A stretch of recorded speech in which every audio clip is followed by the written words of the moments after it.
തൃശൂർ ചാവക്കാട് ബീച്ചിലെ തൊട്ടാപ്പ ലൈറ്റ് ഹൗസിന് മുകളിൽ കയറിയ യുവാക്കൾ ഗുണ്ട് പൊട്ടിച്ചു. സംഭവത്തിൽ യുവാവിന്റെ കൈപ്പത്തി തകർന്നു. മണ്ണത്തല ബേബി റോഡ് ആലുങ്ങൽ വീട്ടിൽ സൽമാൻ ഫാരിസാണ് ഗുണ്ട് പൊട്ടിച്ചത്. വലത് കൈപ്പത്തി തകർന്ന ഇയാളെ തൃശ്ശൂരിലെ സ്വകാര്യ ആശുപത്രിയിൽ പ്രവേശിപ്പിച്ചു. ലൈറ്റ് ഹൗസ് സന്ദർശിക്കാനെത്തിയ സൽമാൻ ഹാരിസ് ഉൾപ്പെട്ട സംഘമാണ് ഈ ലൈറ്റ് ഹൗസിന് മുകളിൽ കയറിയത്. സംഭവത്തിൽ 5 പേർക്കെതിരെ പോലീസ് കേസും എടുത്തിട്ടുണ്ട്. കൂടുതൽ വിവരങ്ങളുമായി സാനു കെ സജീവ ചേർന്നുണ്ട്. സാനു, എപ്പോഴാണ് സംഭവം ഉണ്ടായത്?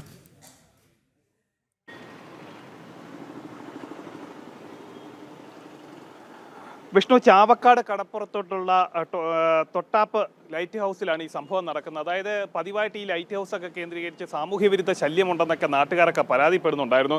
എന്തായാലും കഴിഞ്ഞ ദിവസം എത്തിയിട്ടുള്ള ഒരു സംഘം വിദ്യാർത്ഥികൾ അടക്കമുള്ളവരാണ് ഈ ലൈറ്റ് ഹൗസിൽ കയറുകയും തുടർന്ന് റീൽസ് ചിത്രീകരിക്കുന്നതിന് വേണ്ടി ഗുണ്ട് പൊട്ടിക്കുന്ന ഒരു സാഹചര്യമുണ്ട്. ഈ ഗുണ്ട് ഈ ലൈറ്റ് ഹൗസിനുള്ളിൽ വെച്ച് പൊട്ടിത്തെറിക്കുമ്പോൾ ഒരാളുടെ കൈപ്പത്തി അറ്റുപോയി. ആ കൈപ്പത്തി അറ്റുപോയ ആളെ തൃശ്ശൂരിലെ സ്വകാര്യ ആശുപത്രിയിൽ പ്രവേശിപ്പിക്കുകയും അദ്ദേഹം അവിടെ ചികിത്സയിൽ തുടരുകയും സംഭവവുമായി ബന്ധപ്പെട്ടുകൊണ്ട് 4 പേരുടെ അറസ്റ്റ് രേഖപ്പെടുത്തിയിട്ടുണ്ട്. കഴിഞ്ഞ ദിവസം വൈകുന്നേരത്തോടു കൂടിയാണ് ഈ ഒരു സംഭവം നടക്കുന്നത്.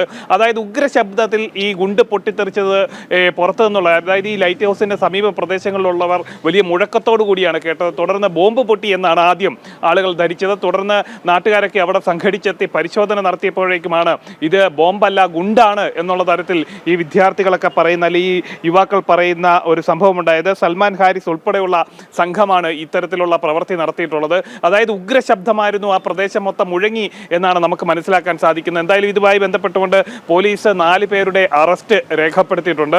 ഒരാളെ കൈപ്പത്തി അറ്റുപോയതിനെ തുടർന്ന് ആശുപത്രിയിൽ ചികിത്സയിൽ തുടരുകയാണ്. ഏതെങ്കിലും തരത്തിലുള്ള മറ്റ് അനിഷ്ട സംഭവങ്ങൾ ഇതിന് പിന്നിലുണ്ടോ, അല്ലെങ്കിൽ മറ്റേതെങ്കിലും തരത്തിലുള്ള അട്ടിമറികൾ അടക്കമുണ്ടോ എന്നുള്ള കാര്യത്തിലൊക്കെ പോലീസ് അന്വേഷണം ആരംഭിച്ചിട്ടുണ്ട്. ശരി, സാലു ആണ് വിവരങ്ങൾ നൽകിയത്.